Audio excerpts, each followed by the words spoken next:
Hey viewers, MethodFud here, and there's been a question us gamers have been asking ourselves lately. What next generation console to get next? And a lot of subscribers and my friends have been asking me what console I'm getting next. And I'm just going to be flat out, I am getting the PS4, just because it is the better console. And some people may ask me, well, you got the PS3 last time, are you just getting the PS4 because you're a fanboy or something? And no, that's not the case. When the PS3 and Xbox 360 were out and I was trying to debate what console I wanted to get, it was a very, very tough call for me. And I did a lot of analyzing of the two consoles, and I finally decided the PS3, and I've loved it this whole time. And so people might ask me, well, you're still just a fanboy.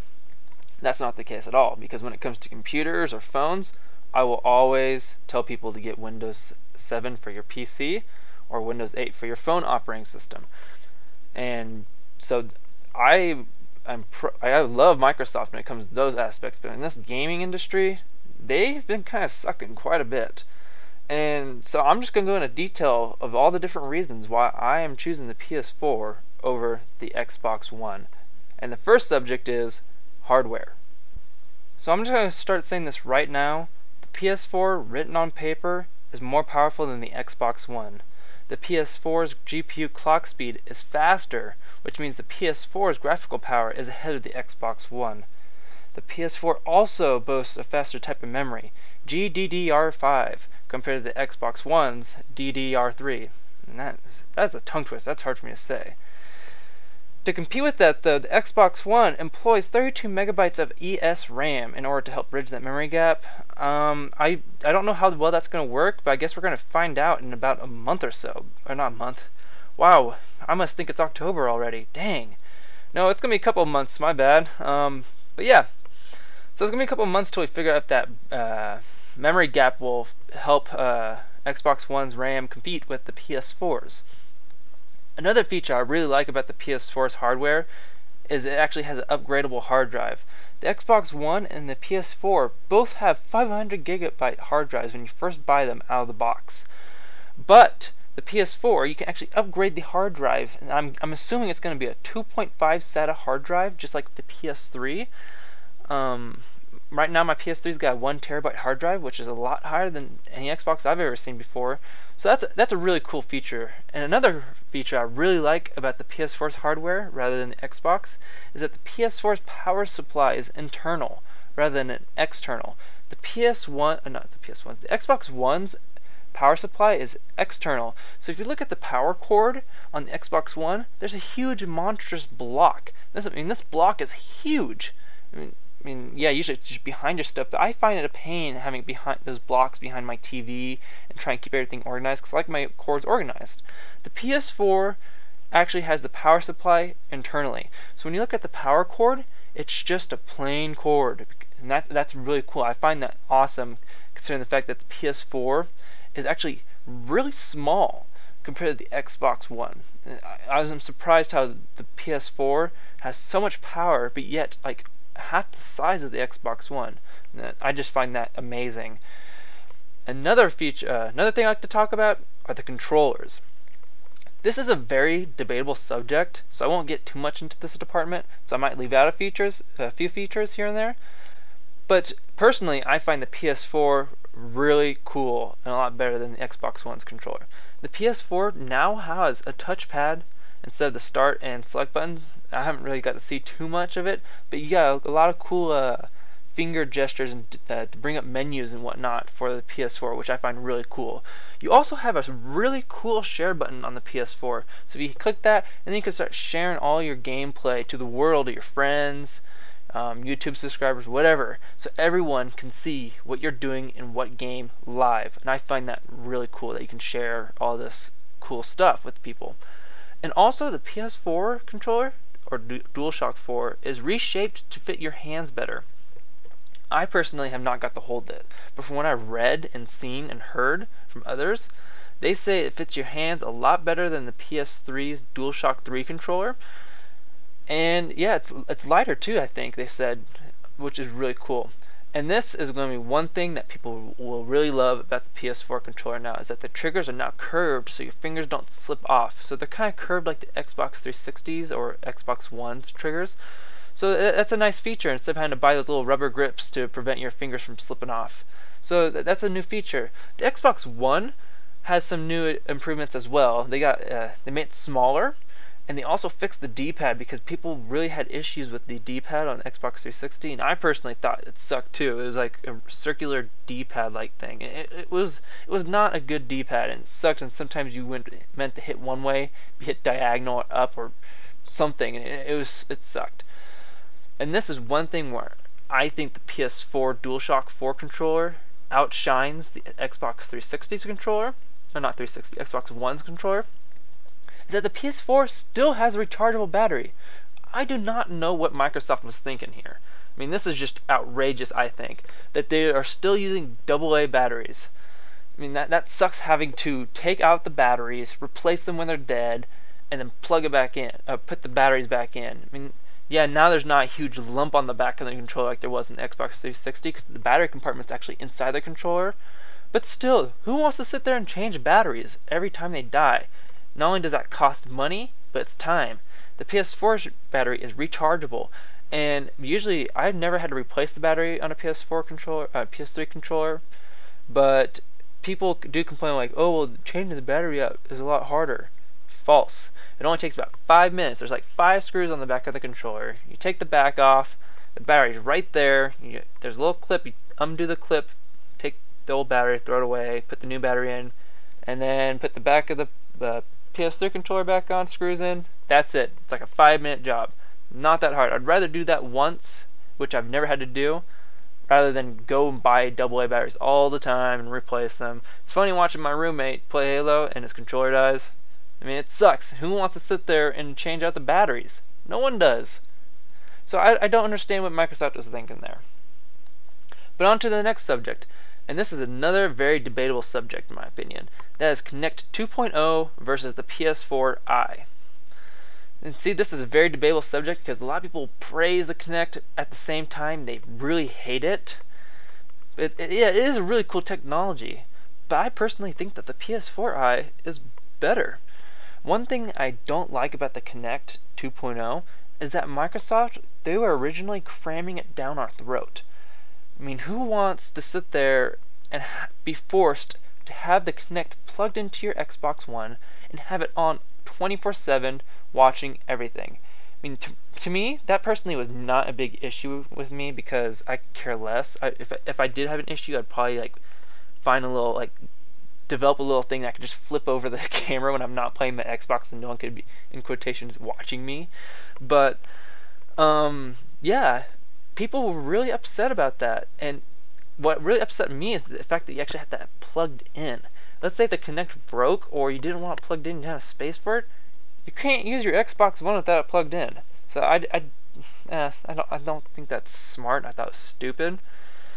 But the PS4 is also really cool. I mean, the way it interacts with the player and the controller, you can do a lot of cool stuff and be able to, like I said, interact with the controller. And then there's like little things that float on the screen, and you can see yourself on the screen and grab it, as you can see in this video I'm playing right now. You can sit there and play with the robot, and I just find that really cool that you can sit there and see yourself on the TV with all these things around you, and you can mess with them and stuff, but you can't see them in real life. I find that really cool.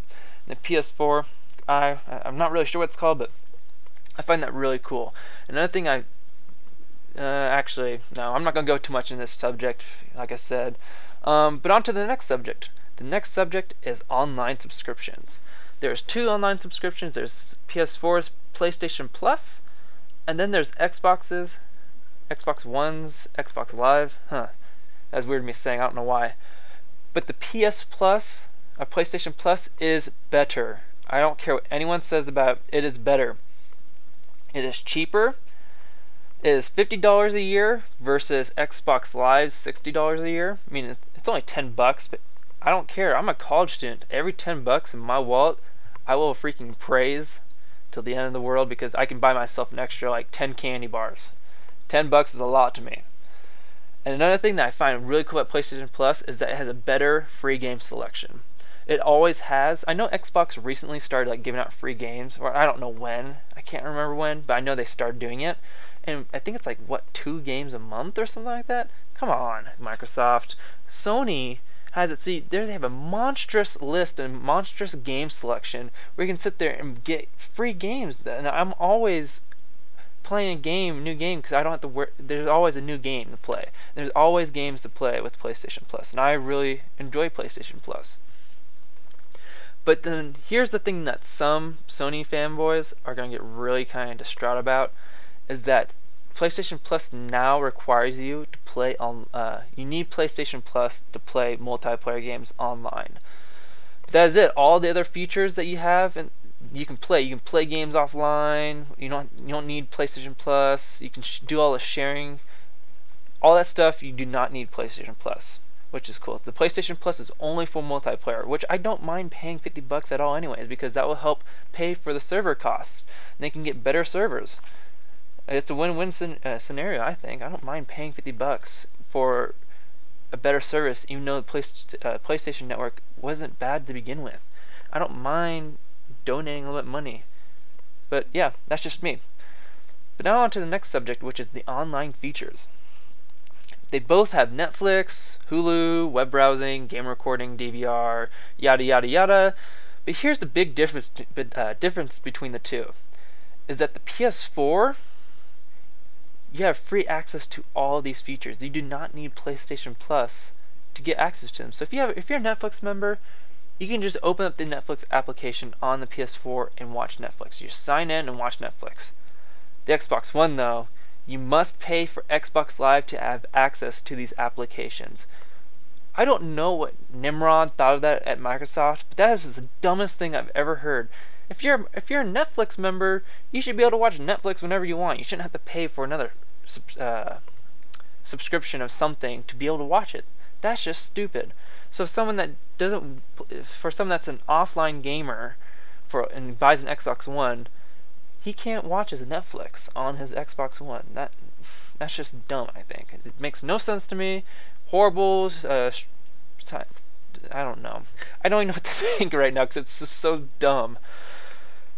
But in addition, though, the Xbox One does have Skype and the PS4 does not.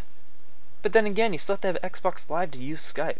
I mean, I have not a PlayStation, a computer, a phone, and other things that use Skype for free. Why do I need Skype on my Xbox?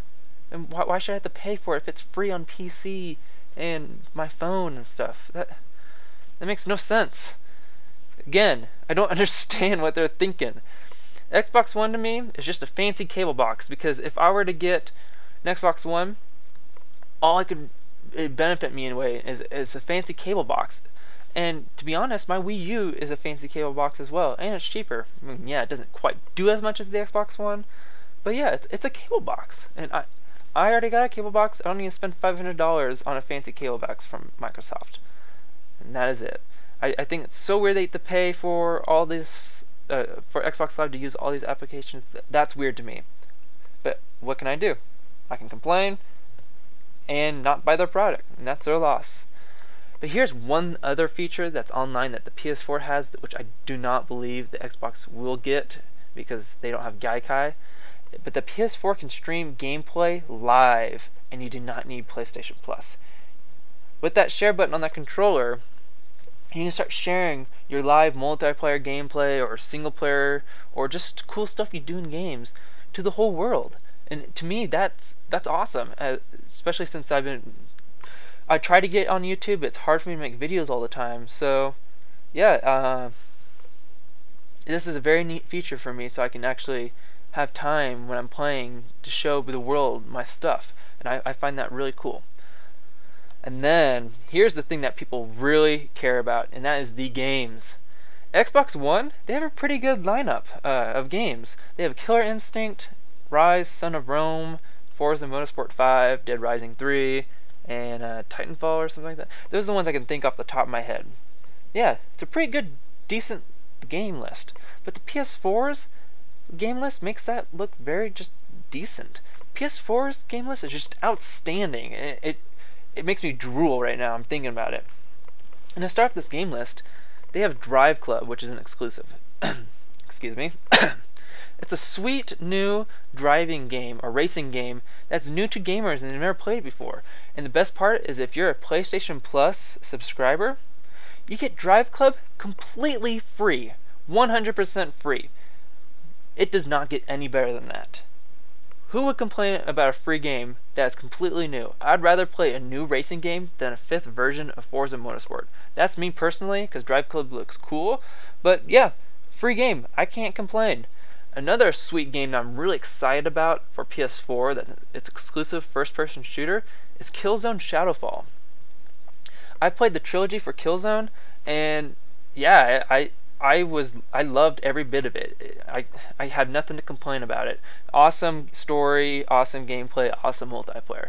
And Killzone Shadowfall looks amazing. I'm excited to play it. I'm stoked. Another game that I really enjoyed playing on PS3 that was exclusive was Infamous. And the new game coming for PS4 is Infamous Second Son. I played Infamous 1, Infamous 2, and Infamous Blood something. I can't remember what it was called. But there was 3 Infamouses that I played, and I enjoyed every single one of them for PS3. And I'm excited for this one for PS4. And then there's Knack. People, they don't really know what to think about that, but it's got the same feeling as Crash Bandicoot and Banjo-Kazooie. So I'm really excited to play that one too. If you're one of those fans, which I know I am, you'll probably like Knack, and I'll probably like Knack too. And then the PS4 is also getting a bunch of PC games, which are all mainly free to play, which I am really stoked about. And the first one I can think of is Warframe. The second I saw this, that was coming for if I can talk. When I saw this coming for PC, I knew I wanted to play it. The only problem is I don't have a gaming PC. I mean, I've been wanting to invest in one, but I just haven't gotten the money to do it yet. I mean, I know it's a little bit expensive, but yeah, Warframe looks like a fun third-person game, and I am stoked to play it now because I can, because I'm a console gamer, and I see myself playing Warframe quite a bit in the future. Another free-to-play online game for the PS4 that's from PC is DC Universe Online. Who doesn't love being a superhero? I think that's sweet, making your own character, your own powers, and then getting to choose what side you're going to be on. DC Universe, if you want to be evil and be on the villain side, you need to be on the villain side and fight against Batman and Superman. Or if you want to be a good guy, you can sit there and fight against the Joker and other DC villains. I mean, that is awesome. I mean, I can't think of a single game that the Xbox One has that's close to that. Nothing. DC Universe is going to be a fun, free-to-play game. Another free-to-play game that I don't know too much about, but it came from the PC, is Blacklight Retribution. It looks like a fun first-person shooter game, but like I said, I don't know too much about it. I just kind of saw it in the list, and I looked at it. It looks like fun, though, and I won't complain. It's going to be free to play, and I'm going to have a blast probably playing it. Ugh. Stuttering a lot right now. But another game that's coming from PC to PS4, and this one I've been wanting to play a lot, and that is Planetside 2. Ever since I saw this last year, I've been wanting to play this game since, forever. And I want to play it. It looks like a fun first-person shooter game. The problem was that I didn't have a PC, but now I can play it. And Xbox One does not have Planetside 2. They're not getting it. Planetside 2 looks like an awesome, better version, bigger version of Halo, I guess. But I know it's different. But that's what that's the first thing that pops in my mind when I kind of see it, just the way everything looks. But yeah, it looks like a fun game, and I'm just stoked to play it. And to top it all off for the games, PS4 is region free, while the Xbox One is region locked. So that means for the PS4, you can buy your PS4 anywhere in the world, and then buy your games anywhere in the world, and it will still work on your PS4. The Xbox One, though, is region locked. So if you buy an Xbox One in the United States, and then go buy a game in Europe or something, and then try playing your Xbox One, it won't work because it's from a different region. And yeah, I find that cool to be able to not have to worry about region locked. And then the last subject is not so. I guess it is about the consoles, but the crap that Microsoft's been pulling on their consumers, it's ridiculous. When they first announced the Xbox One, They were talking about the DRM plus the 24-hour check-in, the Connect always being on. That's crap. They're forcing you to do stuff. And once the pre-order started going, they realized that the PS4, for every 10 consoles that was being pre-ordered, 9 of them were 9 or 10 of them were PS4s, as one of them was only an Xbox One. And Microsoft realized that they were losing money, and they were losing it fast. They lost their fan base. So what did they do? They got rid of the DRM, which means you couldn't really take a disc from your Xbox and take it to your friend's house. It was only once you put that disc in that Xbox, it was that Xbox game. And then they also removed the 24-hour check-in, which meant you had to have your Xbox connected online all the time. It had to check in every 24 hours. And if you want to play offline and you didn't have internet, well, you're out of luck. You can't play your Xbox. And people were really pissed off about that. So they removed those two things at first, and that seemed to help them a little bit. And then people kept complaining about the conspiracy, about the Kinect always watching them and stuff, and people didn't like it. So Microsoft also removed the Kinect lock, or whatever it is, where it had to be on all the time. But they didn't do that because people wanted them to do it. They did it, Microsoft did that because they realized they were losing money. If they were selling just as much as the PS4 in pre-order sales, they would have not removed that stuff because they were making money. They could care less what the consumer thinks or wants. What Microsoft's in this business for is money. They did not do this for you. They did it for money. So that kind of bothers me a little bit. And the thing that really bothers me the most is at E3, when Microsoft was demoing all their games, they had their little white cabinets, and on top of the white cabinets they had the Xbox One, and then they had a TV, and then they had the Xbox One controller, and you got to play, and the games looked good. They looked great. The problem is inside those white cabinets, there were actually gaming high-end PCs running Windows 7. Yes. The Xbox Ones that were out on display in front of each cabinet were not turned on. They were not processing the game. It was the PC that was. These high-end PCs. So that's why the games looked so good and impressive. That worries me. That makes me wonder if the Xbox One is being rushed and it's not ready. That's just not honest to me. It's dishonest. I know it's part of the business, but still, as a consumer, and if I knew that, I wouldn't want to buy one of those if they had to lie to make it look good. The PS4s that are at E3 demoing all the games, there are actually PS4 dev kits running the games. That means there are actually PS4s running the demos. There was no computers, high-end computers running these PS4 games. It was actual PS4s running these games. And that impresses me. That shows me that Sony is on the right track in getting this thing to have a perfect release without any hardware issues. Same with like the PS3. That thing had like a less than 1% failure rate. That's incredible compared to like the Xbox's, what was it, like 16 when it first came out, 16% failure rate. That's awful. And then I'm wondering if that's going to be the same thing for the Xbox One, if they cannot have their actual consoles running these games at E3. I mean, launch date is what? It's August now, September, October. That's 3 months away. I don't see. I feel I'm worried for Microsoft because I do like their products when it comes to operating systems like Windows 7. I love it. Windows 8 on my phone, I love it. But gaming, they're screwing it up big time, I think. And yeah, and with that's one of the main. Those are the main reasons why I prefer the PS4 over the Xbox One. I mean, the PS4 is also $100 cheaper. It's more powerful. It's smaller. Has more features for gamers like me. Because I'm a gamer. I can care less for a cable box. I'm a gamer, and for $400, that's awesome. That's a perfect deal for me. The Xbox One is a $500 cable box to me, which my computer, Wii U, phone already do. Why should I have to spend $500 on a fancy cable box with a fancy camera? I don't want to. I'm a college student. That's $100 I'll spend towards games or put in savings. Probably games, but yeah, you get the picture. But yeah, not only is the PS4 better in every aspect, it's also cheaper in every aspect. Online subscription, actually buying the console. The PS4 is better. I don't care what anyone says. The PS4 is better. And there's nothing you guys can say to make me change my mind. And yeah, PS4, I chose the PS4. And with that, I hope you guys enjoy this video. And please subscribe and like this video, and maybe I made you guys change your mind on what console you guys are going to get. But I know I'm getting the PS4, and I know I'll be playing easily with you guys online. That you guys, for those of you that are getting the PS4, dang, I got my tongue all tied up in knots right there. But hope you enjoyed this video. Like, subscribe, and peace.